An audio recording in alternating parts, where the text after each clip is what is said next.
Pangalan ng tayo ng barangay na nakalagay sa uniforme niya. At uniforme lang yun, ano? Good morning po. Ano yun? Isasama mo yan sa... Ano sa Martis? Anong meron? Di ba may toko doon sa Manili? Ah, oo. Tuesday ba yun next week? Tuesday yun next week. Sige, pupunta din ako. Galing ako kahapon doon sa, ano, sa Bagong Bayan. Ganon din, mga sumbaliit lang din nila, naka, ano, mga damit-damit na mga gulay-gulay. Oo.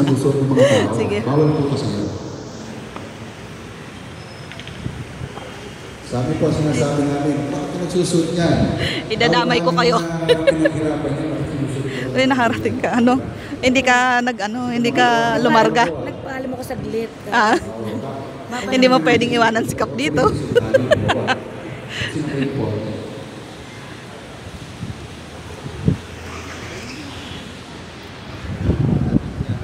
Ito yung physical injury, sabi ko, nag-rumble. Morning, ma'am. Hello po. Hello po. Saan po nakatawag? Nakaano kayo dyan na? Wala si, ano? Wala si Kap? Wala po, busy po eh. Marami pong nagpapagbigay po ng bigas ngayon. Bigas? Yung calamity. Ah, oo. Tsaka may patay pa kayo, di ba? Ay, opo, meron yan. Yun nga, kaya hindi nakapunta si Hepe eh, dahil doon. Serious physical injury. Right, physical injury. 15 days. Saan po tayo ngayon? Morning po, ilo po ka.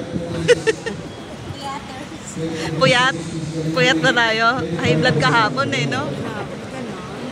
Buti na lang kami, lagi kami kalma. Oo, ito, kalmado to eh. Wala to eh. Wala yung Bulacan na to. Talagang tahimik lang yung kanina.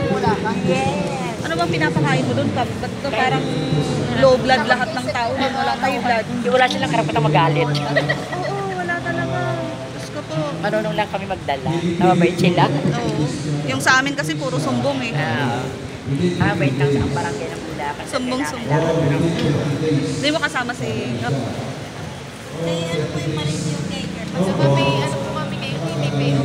Ah, oo, parang duhat. Ay, Kap. Ay, Bakit? Anong problema mo na naman? hindi naman may problema.